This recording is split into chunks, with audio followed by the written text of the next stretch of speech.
Hello, आपका स्वागत है केमिकल बीटी क्लासेज में। आज आप जानेंगे कंप्रेस्ड एयर सिस्टम के बारे में कि हमारा कंप्रेस्ड एयर सिस्टम कैसे वर्क करता है।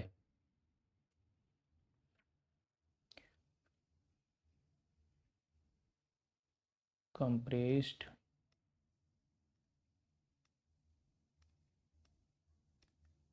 Air system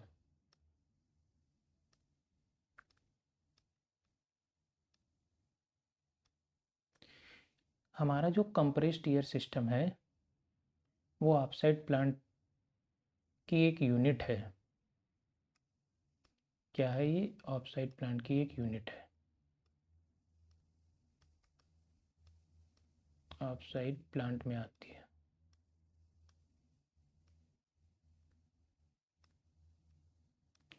compressed air system हमारा ऑफसाइट प्लांट में आता है। कंप्रेस्ड एयर सिस्टम में हम इंस्ट्रूमेंट ईयर को बनाते हैं। इंस्ट्रूमेंट ईयर हम क्यों बनाते हैं, प्लांट में उसका कहाँ कहाँ यूज किया जाता है, और हम इंस्ट्रूमेंट ईयर को कैसे बनाते हैं, ये सब हम जानेंगे।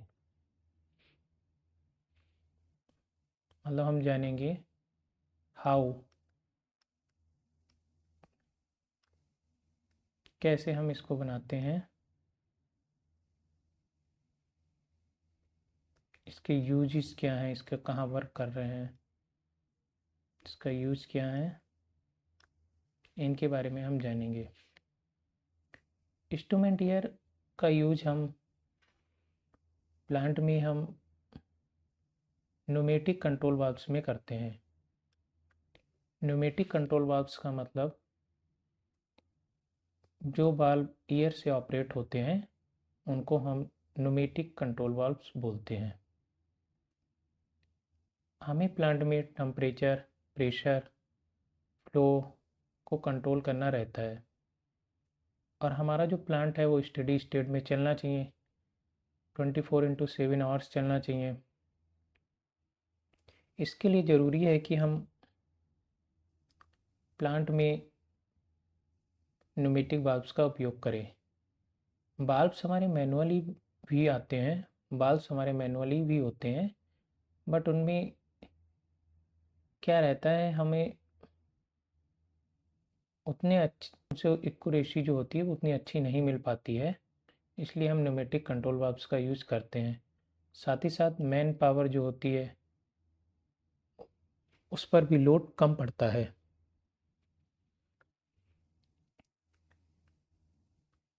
दूसरा इंस्ट्रूमेंट ईयर का हम कहाँ यूज करते हैं? Instrument calibration. जैसे हमारे प्रेशर गेज जो होते हैं जिससे हम प्रेशर पता चलता है, या प्रेशर स्विचेस जो रहते हैं, या फ्लो मीटर हैं, फ्लो स्विचेस हैं इंस्ट्रूमेंट के, उनके लिए भी हम इंस्ट्रूमेंट ईयर का यूज करते हैं। पर्जिंग में भी हम इंस्ट्रूमेंट ईयर देते हैं। सैम्पलिंग के लिए भी हम इंस्ट्रूमेंट ईयर का यूज करते हैं। फायर फायर प्रोटेक्शन इक्विपमेंट्स जो आते हैं उनमें भी इंस्ट्रूमेंट ईयर का यूज होता है, क्योंकि उसके जो कंट्रोल्स वाल्व्स होते हैं उनमें इंस्ट्रूमेंट ईयर ही जाती है। क्लीनिंग में भी हम इंस्ट्रूमेंट ईयर का यूज करते हैं। जैसे हमें किसी भी पंप की, टरबाइन की, या कंप्रेशर एरियाज़ की, या किसी मशीनरी की सरफेस को क्लीन करना है तो हम इंस्ट्रूमेंट ईयर से उसे क्लीन करेंगे। क्योंकि अगर हम नॉर्मल ईयर से क्लीन करेंगे तो उसमें मॉइस्चर होता है, जो नॉर्मल ईयर होती है उसमें मॉइस्चर होगा, वो मॉइस्चर हमारे पंप, कंप्रेशर या इक्विपमेंट्स की सरफेस पर क्या हो जाएगी, एब्जॉर्ब हो जाएगी, जिससे क्या है उसकी सरफेस पे कोरिजन हो सकता है। इसीलिए हम इंस्ट्रूमेंट ईयर से क्लीनिंग करते हैं।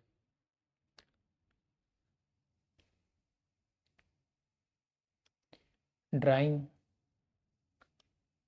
ड्राइंग जो करते हैं वो भी इंस्ट्रूमेंट ईयर से करते हैं, जिससे सरफेस हमारी जिससे हमारी सरफेस जो हो इक्विपमेंट की वो ड्राई रहे। उस पर मॉइस्चर कंटेंट ना रहे, जिससे हमारा इक्विपमेंट है वो ज़्यादा चले, उसमें कोई प्रॉब्लम ना आए, उसमें कोई माल फंक्शनिंग ना हो। सीलिंग सीलिंग में इंस्ट्रूमेंट एयर का यूज होता है कैसे?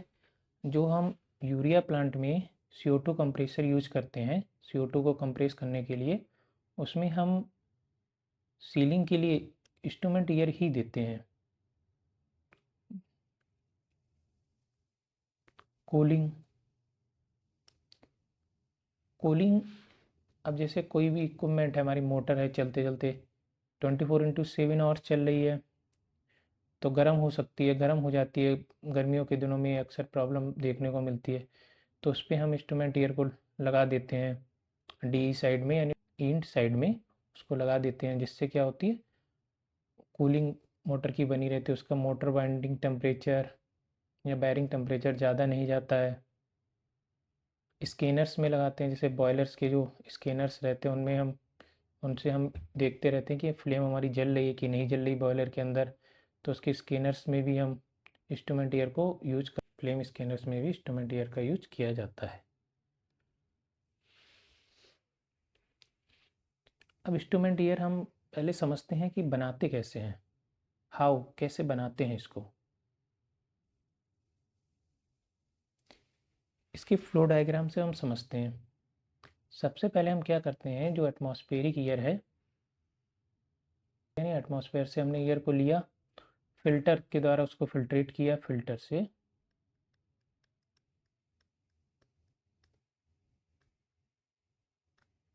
से उसको फिल्ट्रेट किया। फिल्ट्रेट करने के बाद उस ईयर को कंप्रेसर में भेज दिया। कंप्रेसर का काम क्या रहता है, इंक्रीज द प्रेशर। कंप्रेसर क्या करेगा, ईयर का प्रेशर को बढ़ा देगा, कंप्रेसर ईयर के प्रेशर को इंक्रीज कर देगा। हमने मान लिया अप्रॉक्स हमने 8.2 kg प्रेशर तक उसको ईयर को हमने ईयर के प्रेशर को 8.2 kg तक या 9 kg तक कंप्रेस कर लिया। उसको फिर एक बेसल में कलेक्ट कर लेते हैं, जिस बेसल में हम कलेक्ट करेंगे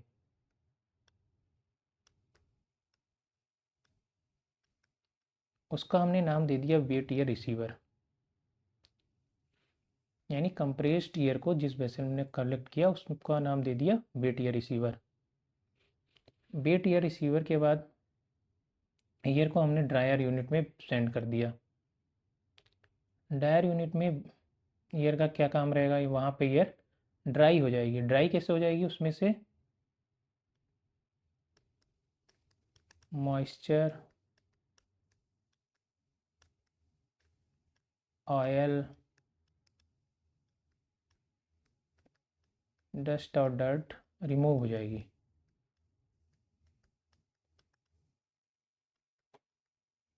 क्या हो जाएगी, रिमूव हो जाएगी।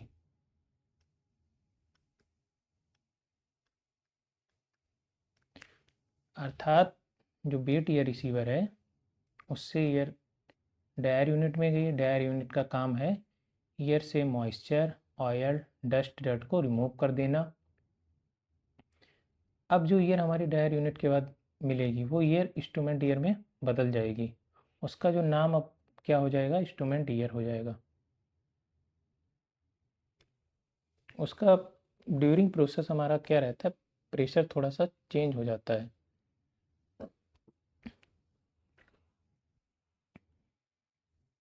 ड्यूरिंग प्रोसेस हमारा क्या होगा, इंस्ट्रूमेंट ईयर जो मिलेगी उसका प्रेशर थोड़ा सा कम मिलेगा।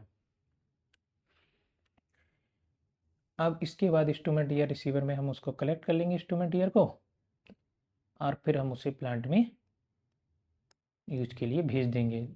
प्लांट में कहाँ कहाँ यूज होगी, जैसे हमने आपको बताया है कि न्यूमेटिक जितने कंट्रोल वाल्व्स हैं उसमें हम इंस्ट्रूमेंट ईयर का यूज करेंगे।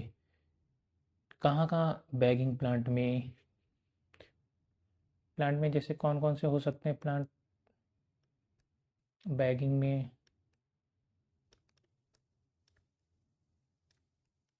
यूरिया में, अमोनिया में,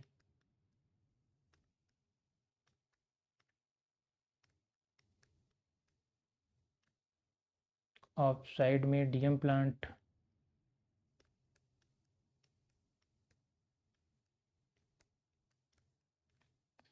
जीटीजी गैस टरबाइन जनरेटर, बॉयलर,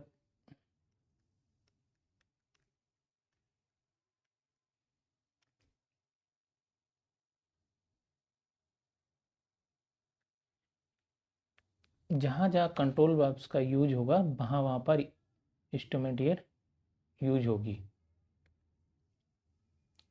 अब आप फ्लो डायग्राम से समझ गए होंगे कि हमारी इंस्ट्रूमेंट ईयर कैसे बनती है। सबसे पहले हमने एटमॉस्फेरिक ईयर को कंप्रेसर से कंप्रेस किया, उसके प्रेशर को बढ़ाया, फिर उस ईयर को हमने एक वेसल में कलेक्ट किया, उस वेसल का नाम हमने वेट ईयर रिसीवर दे दिया। वहाँ पर हम 9 से 8 केजी प्रेशर के बीच में उसको कलेक्ट कर लेते हैं। फिर हम उस ईयर को डायर यूनिट में भेज देते हैं। डायर यूनिट में हमारी ईयर ड्राई हो जाती है। डायर यूनिट में ईयर ड्राई कैसे हो जाती है, उससे मॉइस्चर, ऑयल डस्ट, डर्ट ये सब रिमूव हो जाता है। और फाइनली हमारी डायर यूनिट के बाद जो ईयर मिलती है वो इंस्ट्रूमेंट ईयर होती है। इंस्ट्रूमेंट ईयर को हम इंस्ट्रूमेंट ईयर रिसीवर वेसल में कलेक्ट कर लेते हैं। इस फाइनली इंस्ट्रूमेंट ईयर रिसीवर के बाद हम ये इंस्ट्रूमेंट ईयर को प्लांट में अलग अलग जगह भेज देते हैं। Bagging plant, urea plant, ammonia plant, DM plant, GTG, boiler, workshop, fire department में, कहीं जहाँ जहाँ ईयर का यूज होगा वहाँ वहाँ हम इसको भेज देंगे।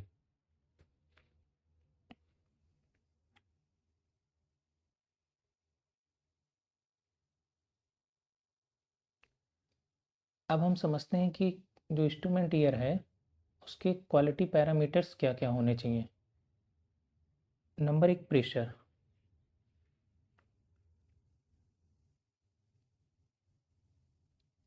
नंबर एक पे प्रेशर कि हमें किस में यूज़ करना है उस ईयर को, इक्विपमेंट्स में और इंस्ट्रूमेंट के लिए। तो इंस्ट्रूमेंट और इक्विपमेंट के लिए जितना हमें प्रेशर की आवश्यकता है उससे ज़्यादा ही प्रेशर हम प्लांट में मेंटेन करते हैं। जैसे अगर हमारा इंस्ट्रूमेंट और इक्विपमेंट के लिए 5 केजी तक, 5 केजी की नीड है, 5 केजी प्रेशर की नीड है, तो हम इंस्ट्रूमेंट ईयर जो बनाते हैं वो करीबन 6-6.5 केजी प्रेशर तक बनाते हैं। दूसरा पैरामीटर हम इंस्ट्रूमेंट ईयर में क्या ध्यान में रखते हैं, ड्यू पॉइंट। ड्यू पॉइंट क्या होता है, ड्यू पॉइंट हमें बताता है कि ईयर जो है, इंस्ट्रूमेंट ईयर है, उसमें मॉइस्चर कंटेंट कितना है। क्या चीज़, मॉइस्चर कंटेंट कितना है। मॉइस्चर का मतलब क्या हुआ, उसमें वाटर वेपर कितनी है। अगर ईयर में वाटर वेपर रहेगी तो क्या हो जाएगा, तो कोरिजन हो सकता है। तब क्या प्रॉब्लम आ सकती है, मॉइस्चर रहने पर कोरिजन की प्रॉब्लम हो सकती है। इसलिए हम इंस्ट्रूमेंट ईयर में लैब के द्वारा ड्यू पॉइंट चेक कराते हैं कि उसमें मॉइस्चर कंटेंट कितना है। ऑयल कंटेंट, जो इंस्ट्रूमेंट ईयर है उसमें ऑयल की मात्रा भी नहीं होनी चाहिए। ऑयल की मात्रा होने पर हमारे इक्विपमेंट्स सही से वर्क नहीं करेंगे। डस्ट और डर्ट पार्टिकल, उनमें इंस्ट्रूमेंट ईयर में हम डस्ट और डर्ट पार्टिकल को भी चेक करते हैं, ये सब नहीं रहने चाहिए। अगर ये रहेंगे तो इंस्ट्रूमेंट में क्लॉगिंग हो जाएगी। क्लॉगिंग मतलब रुकावट, अवरुद्ध होना, अवरोध करना किसी चीज़ का। यानी हमारे जो कंट्रोल वाल्व्स हैं, या हम स्क्रू ड्राइवर्स में, या हम किसी मशीनरी में इंस्ट्रूमेंट ईयर का यूज कर रहे हैं, तो उतने अच्छे से हम वर्क नहीं करा पाएंगे उससे, इंस्ट्रूमेंट ईयर से। यानी हमारा जो इक्विपमेंट है या इंस्ट्रूमेंट है वो उतने अच्छे से वर्क नहीं करेगा। तो हम इस प्रकार समझ सकते हैं कि इंस्ट्रूमेंट ईयर में हम 4 क्वालिटी पैरामीटर्स पर मोस्टली प्लांट में ध्यान रखते हैं। एक प्रेशर, दूसरा ड्यू पॉइंट, तीसरा ऑयल कंटेंट, और चौथा डस्ट और डर्ट पार्टिकल।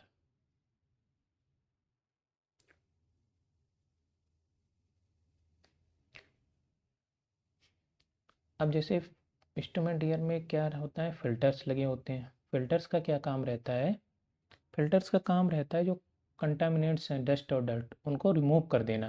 किससे? जो हमें कंप्रेस्ड एयर मिली है कंप्रेशर के बाद, उससे। अर्थात इंस्ट्रूमेंट एयर फिल्टर का काम कंप्रेस्ड एयर से कंटामिनेंट्स को रिमूव करना होता है। Removes the contaminants from the compressed air. कौन कौन से हम फिल्टर यूज कर सकते हैं या करते हैं? फ्री फिल्टर करते हैं और पोस्ट फिल्टर। प्री फिल्टर मतलब हम डायर यूनिट में शुरुआत में ही प्री फिल्टर को लगा देते हैं, पोस्ट फिल्टर को एट लास्ट में लगाते हैं, बिल्कुल लास्ट में पोस्ट फिल्टर का उपयोग करते हैं। किस टाइप का हमें देखने को मिल सकता है? इसके वैसे कई टाइप्स होते हैं, पेपर टाइप भी आता है, बट हम mostly ceramic candle filter use करते हैं। कौन सा? सिरेमिक कैंडल फिल्टर का यूज करते हैं।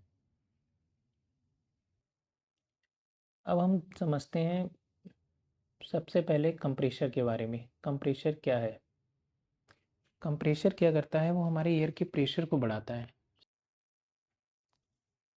अब कंप्रेसर को हम समझते हैं। कंप्रेसर क्या करता है? जो हम एटमॉस्फेयर से एयर लेते हैं, जो हमने एटमॉस्फेयर एयर ली है, उसके प्रेशर को इंक्रीज करेगा। हमारे प्लांट में एक सेंट्रीफ्यूगल कंप्रेसर है, 3 रेसिप्रोकेटिंग कंप्रेसर हैं।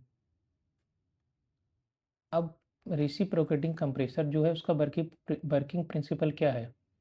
रेसिप्रोकेटिंग कंप्रेसर का वर्किंग प्रिंसिपल होता है, ये क्या करते हैं, पिस्टन की मदद से सिलेंडर में जो एयर होती है उसके वॉल्यूम को कम कर देते हैं, जिससे क्या होता है, हमारा प्रेशर इंक्रीज हो जाता है।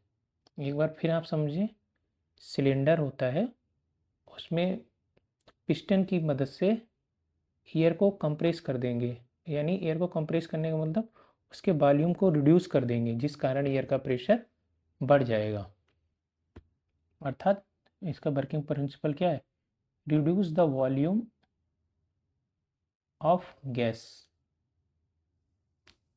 और air and increase the pressure.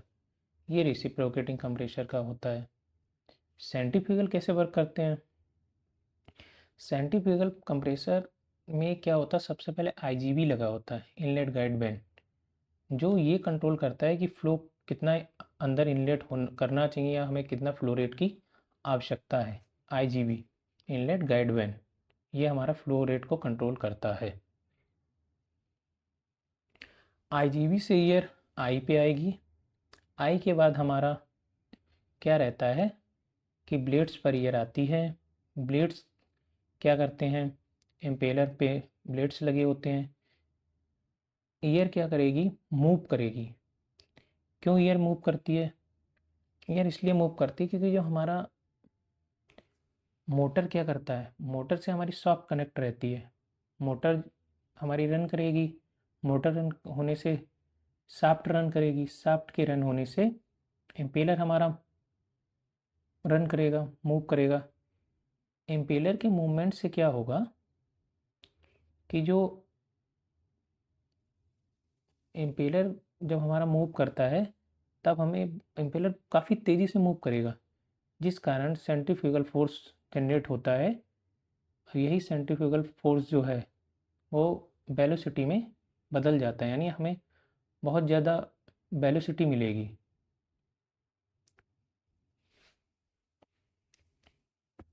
अर्थात हम समझ सकते हैं, blade force year in the impeller.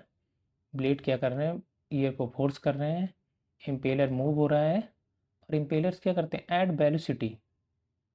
Impeller ने क्या की, वेलोसिटी को ऐड किया टू द गैस। गैस में हमारी वेलोसिटी बढ़ी, किसके द्वारा, सेंट्रीफ्यूगल फोर्स के द्वारा। यानी इम्पेलर क्या करता है, बहुत तेज़ी से मूव करता है क्योंकि शाफ्ट से कनेक्ट रहेगा, जिसके कारण क्या होगा, सेंट्रीफ्यूगल फोर्स के थ्रू गैस की वेलोसिटी बढ़ जाएगी। गैस की वेलोसिटी बढ़ने का मतलब ये तो रोटरी पार्ट हो गया हमारा इम्पेलर का। अब हम आते हैं स्टेशनरी पार्ट। स्टेशनरी पार्ट होता है हमारा डिफ्यूजर सेंट्रीफ्यूगल कंप्रेशर में। डिफ्यूजर क्या करता है, अब हमारी इम्पेलर के बाद गैस डिफ्यूजर में जाती है। डिफ्यूजर हमारा स्टेशनरी पार्ट है। यहाँ पर क्या होता है, काइनेटिक जो एनर्जी होगी वो हमारी प्रेशर एनर्जी में चेंज हो जाएगी, अर्थात पोटेंशियल एनर्जी में चेंज हो जाएगी। अब काइनेटिक एनर्जी हमारी प्रेशर एनर्जी में कैसे चेंज हो गई? काइनेटिक एनर्जी प्रेशर एनर्जी में इस प्रकार से चेंज हो जाती है कि क्या करते हैं हम, जो डिफ्यूजर होता है उसमें क्या करते हैं, एरिया धीरे धीरे बढ़ता है। क्या होता है, एरिया धीरे धीरे इंक्रीज करेगा। अब जब हमारा एरिया बढ़ा है, एरिया इंक्रीज किया है, तो वेलोसिटी क्या कर जाएगी, डिक्रीज। अब जब जहाँ वेलोसिटी डिक्रीज करती है वहाँ पर प्रेशर क्या हो जाता है, इंक्रीज। इस प्रकार हमारा एयर का प्रेशर इंक्रीज कर जाता है, क्योंकि हमने कंटिन्यूटी की जो इक्वेशन पढ़ी है, A1 P1 बराबर A2 B2, अर्थात जब एक चीज़ कम होगी तो दूसरे को बढ़ना पड़ेगा, अर्थात एरिया हमारा इंक्रीज हो रहा है तो वेलोसिटी डिक्रीज होगी। क्योंकि वॉल्यूट का क्या काम रहता है, इसका क्या काम रहता है वॉल्यूट का। वॉल्यूट क्या करता है, जो डिफ्यूजर से हमारी एयर आएगी उसको कलेक्ट करके आउटलेट में दे देगा। कंप्रेसर में हम कंप्रेसर की इफ़िशियंसी या कंप्रेसर का रेशियो हमें जानना। कंप्रेसर में हम एक चीज़ का बहुत ध्यान रखते हैं कि कंप्रेशन रेशियो क्या है, कि हमने कितना प्रेशर इन किया, कि हमारा P1 कितना है, और कंप्रेसर में जाने के बाद हमें P2 कितना मिला, कि हमने कितना इन किया P1 और कितना हमें मिला P2, अर्थात तो इस दोनों का हम रेशियो देखते हैं, P2/P1, वही जो है वो कंप्रेशन रेशियो बोला जाता है। अर्थात P2 जो P1 होगा वो हमारा क्या बोला जाएगा, कंप्रेशन रेशियो। इसी से हम फैंस, ब्लोअर्स और कंप्रेशन में डिफरेंस देख पाते हैं। किसमें, फैंस में, ब्लोअर्स में और कंप्रेसर में।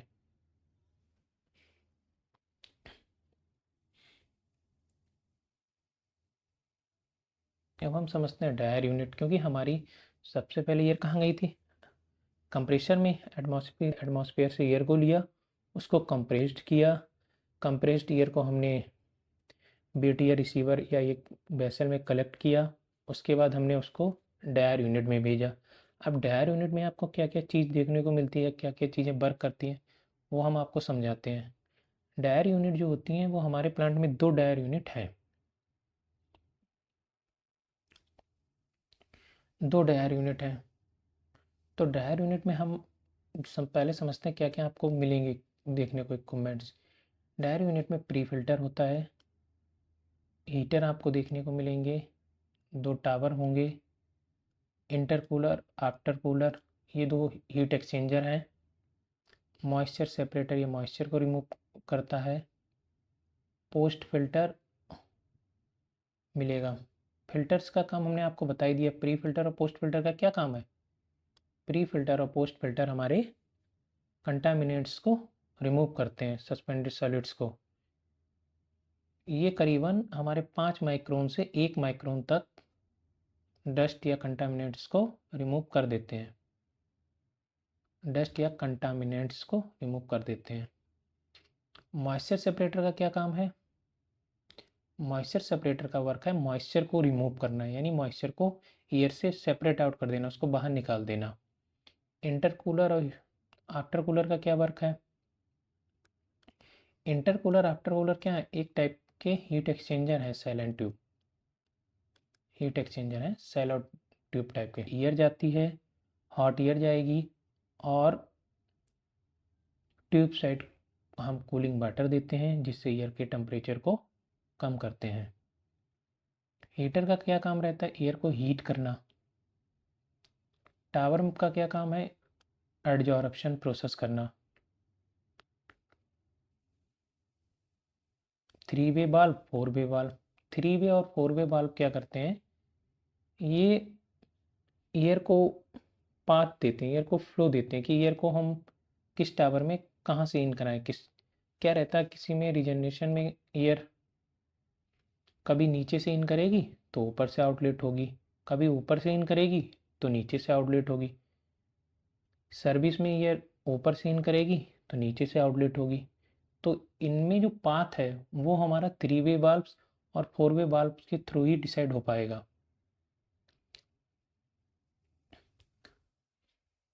टावर में क्या रहता है, हमारे जो टावर का वर्क क्या रहता है, टावर में एडजॉर्प्शन प्रोसेस होती है। कौन सी? एडजॉर्प्शन।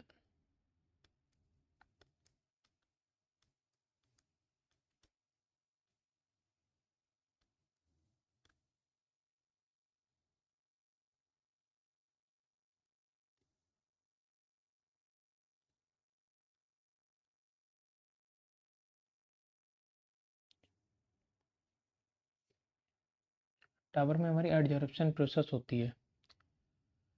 कैसे होती है? क्योंकि हमारे जो टावर हैं, 2 टावर हमने आपको बताया था, तो 2 टावर में एडजॉर्प्शन जो प्रोसेस करेंगे उन मटेरियल्स को फिल कर देते हैं, जिसे जिसे बोलते हैं हम डेसिकेंट। वो कौन कौन से मटेरियल होते हैं? Silica gel, activated alumina, molecular sheeps.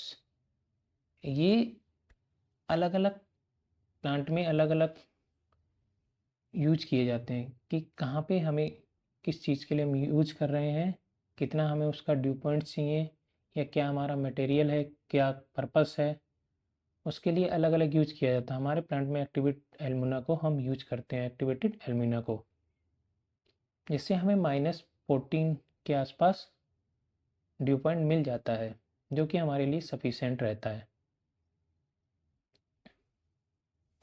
Silica gel, activated alumina, molecular sieve porous type materials होते हैं। इनका प्रॉपर्टी क्या होती है, अपने अंदर मॉइस्चर को एब्जॉर्ब कर लेते हैं। अर्थात डायर यूनिट का मेनली काम यही है, remove the water vapour from air. Dryer unit क्या करेगी, वाटर वेपर को ईयर से रिमूव कर देगी, जिससे हमारी ईयर में जब वाटर वेपर नहीं रहेगी तो ईयर में हमारे जो ईयर होगी वो ड्राई ईयर होगी, और अच्छे से हमारे इक्विपमेंट्स या इंस्ट्रूमेंट्स वर्क कर पाएंगे।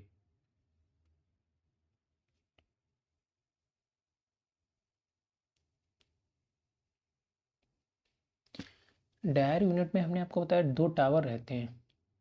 2 टावर में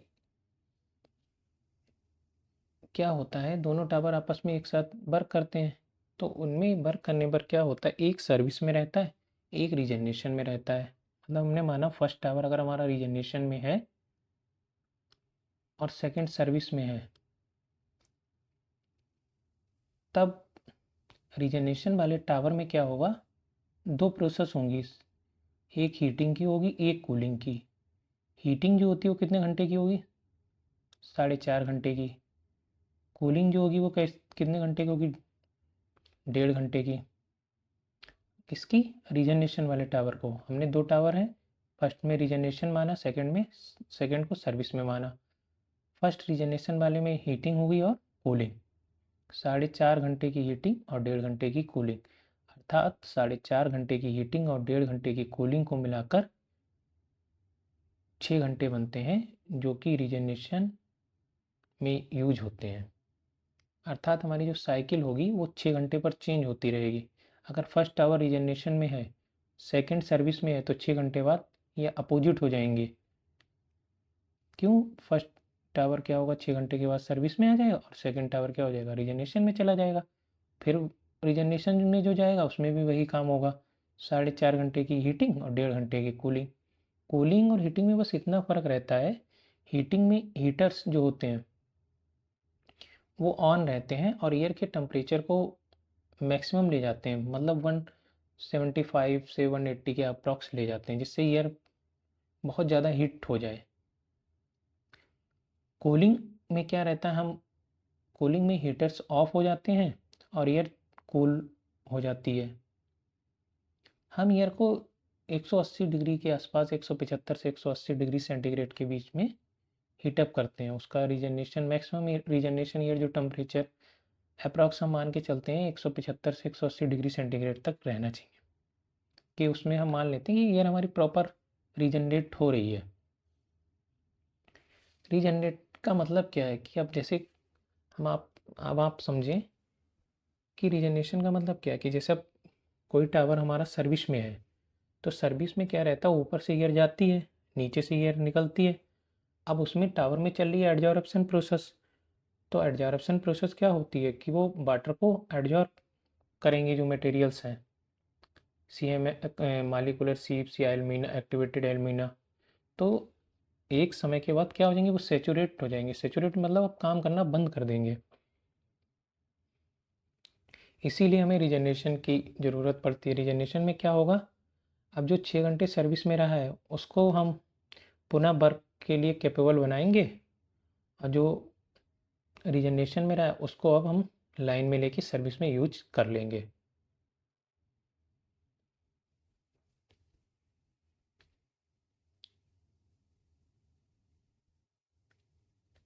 हमने आपको पहले ही बताया कंप्रेशर में 2 टाइप के हमारे यहाँ कंप्रेशर यूज हो रहे हैं, एक सेंट्रीफ्यूगल और 3 रेसिप्रोकेटिंग है। हमारे यहाँ 2 टाइप के कंप्रेशर यूज होते हैं, सेंट्रीफ्यूगल और रेसिप्रोकेटिंग। रेसिप्रोकेटिंग जो कंप्रेसर है वो पॉजिटिव डिस्प्लेसमेंट टाइप में आते हैं, और सेंट्रीफ्यूगल जो कंप्रेसर है वो किस टाइप में आता है, हमारा रोटोडायनामिक टाइप में आता है। हम से अगर हमें जब ज़्यादा प्रेशर की नीड होती है, हाई प्रेशर मतलब रेसिप्रोकेटिंग हमें क्या देते हैं, हाई प्रेशर देते हैं, तब हम रेसिप्रोकेटिंग कंप्रेसर का यूज करते हैं। जब हमें हाई फ्लो चाहिए होता है तब हम सेंट्रीफ्यूगल का यूज करते हैं, क्योंकि हमें रेसिप्रोकेटिंग से फ़्लो थोड़ा लेस मिलता है, हमारे लिए उतना ज़्यादा फ़्लो हमें रेसिप्रोकेटिंग से नहीं मिल पाता है। अर्थात रेसिप्रोकेटिंग कंप्रेशर हमें ज़्यादा प्रेशर, हाई प्रेशर देते हैं और लो फ्लो देते हैं, जबकि सेंट्रीफ्यूगल कंप्रेशर हमारे लिए हाई फ्लो देते हैं और मीडियम प्रेशर देते हैं। कंप्रेसिव जो कंप्रेशर रहते हैं वो सेंट्रीफ्यूगल और रेसिप्रोकेटिंग वो अलग अलग स्टेजेस में होते हैं। जैसे हमारा सेंट्रीफ्यूगल जो कंप्रेशर है वो 3 स्टेजेस का है, यानी 3 स्टेज में हमारा प्रेशर 9 kg के आसपास हो जाएगा, जबकि रेसिप्रोकेटिंग में हमारा 2 स्टेज में हमारा प्रेशर जो है वो 9 kg से आसपास 9 kg हो जाता है। क्योंकि जो रेसिप्रोकेटिंग है वो पॉजिटिव डिस्प्लेसमेंट टाइप है, क्योंकि पॉजिटिव डिस्प्लेसमेंट टाइप जो कंप्रेसर होते हैं उनमें हम सेफ्टी के लिए पीएसबी का यूज़ करते हैं, और इनको कभी डिस्चार्ज वाल्व बंद करके नहीं चला सकते।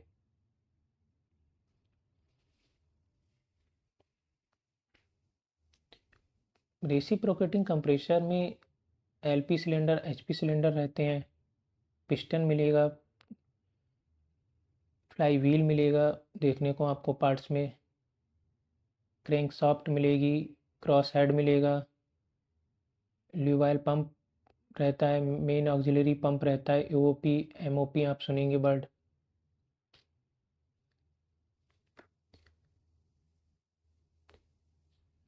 सेंट्रीफ्यूगल में मेनली इम्पेलर रहता है जो, और इंटरकूलर आफ्टर कूलर रहते हैं जो प्रेशर को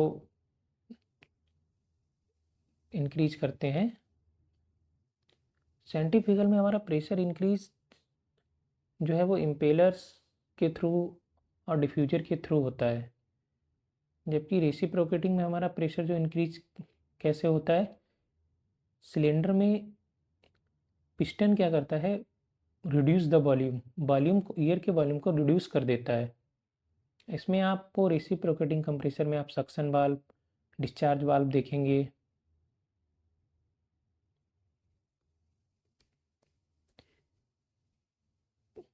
कंप्रेस्ड एयर यूज कहाँ कहाँ की जाती है, जो बड़े बड़े हैवी स्क्रू ड्राइवर्स होते हैं उसमें, ड्रिल मशीन्स जो होती हैं हैवी वाली उनमें, प्लांट्स के लिए अदर मशीनरी, कटिंग वाले जो इक्विपमेंट्स होते हैं हैवी उसमें इंस्ट्रूमेंट एयर का यूज़ करते हैं। न्यूमेटिक कंट्रोल वाल्व्स में हम कंप्रेस्ड एयर का यूज करते हैं। एक्चुएटर जो होते हैं हमारे कंट्रोल वाल्व्स के, उसमें भी हम कंप्रेस्ड एयर का यूज करते हैं। कंप्रेस्ड एयर हमारी कन्वेइंग में, क्लीनिंग में, ड्राइंग में यूज़ की जाती है, क्योंकि हम कंप्रेस्ड एयर से ही तो इंस्ट्रूमेंट एयर बना लेते हैं और वही यूज इंस्ट्रूमेंट एयर के हो जाते हैं। कंप्रेस्ड एयर हमारी देखो पेंटिंग में यूज़ की जाती है, पेंटिंग के इक्विपमेंट्स में यूज होती है, कोटिंग में यूज होती है। ईयर ब्रैक्स जो हैं वो भी हमारे कंप्रेस्ड एयर के थ्रू ही वर्क करते हैं, एयर के थ्रू ही। सबसे बड़ा यूज आपको प्लांट में देखने का कंप्रेस्ड एयर का मिलेगा, वो है गैस टरबाइन जनरेटर में। वहाँ क्या होता है, गैस टरबाइन जनरेटर में हम जब कंबस्टन कराते हैं, क्या कराते हैं, कंबस्टन, उसमें हम ईयर जो देते हैं, कंबस्टन कब होगा, जब ईयर हो,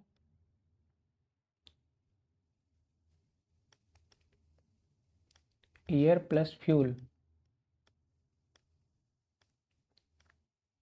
प्लस इग्नाइटर, इग्नाइट करें, हम जलाएं, टेम्परेचर दें उसे,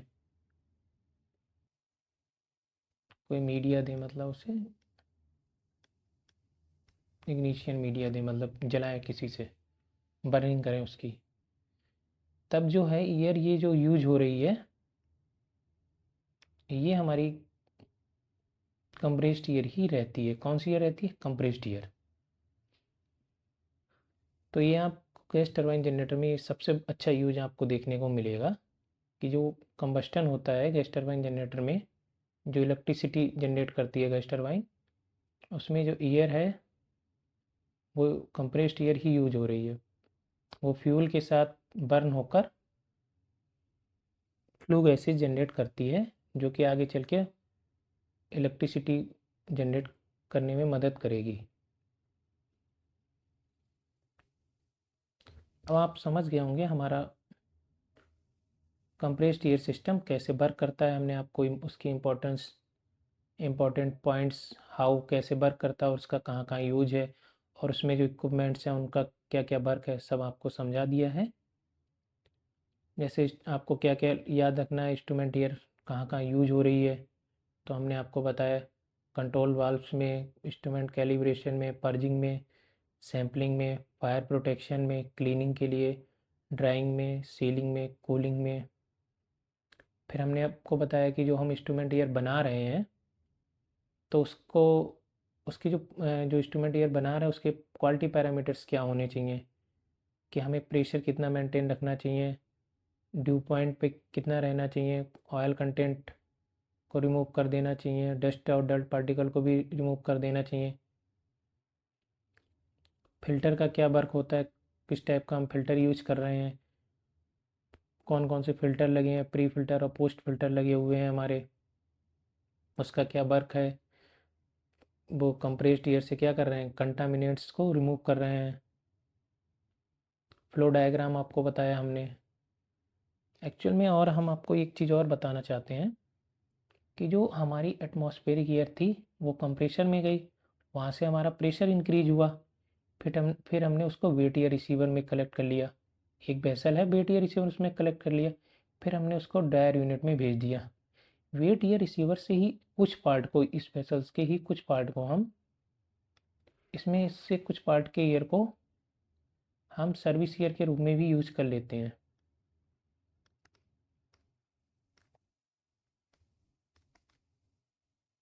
सर्विस एयर मतलब कंप्रेस्ड एयर के रूप में यूज कर लेते हैं। साथ ही साथ इसका एक पार्ट हम इम्प्योर नाइट्रोजन बनाने में भी यूज कर लेते हैं।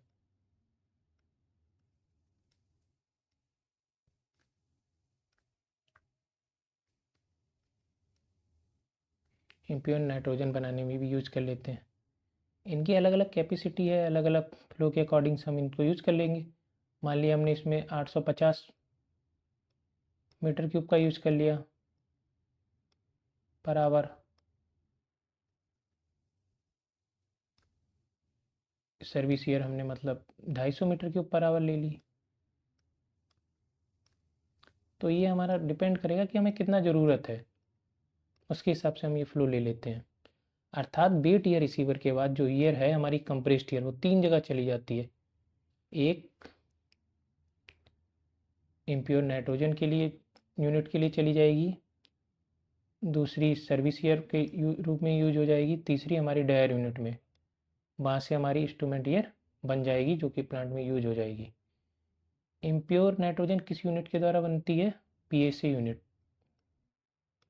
इस यूनिट का नाम भी आप जान लें, पीएसए यूनिट। पीएसए यूनिट का पूरा नाम है प्रेशर स्विंग एडजॉर्प्शन यूनिट, जो कि हम नेक्स्ट क्लास में पढ़ेंगे।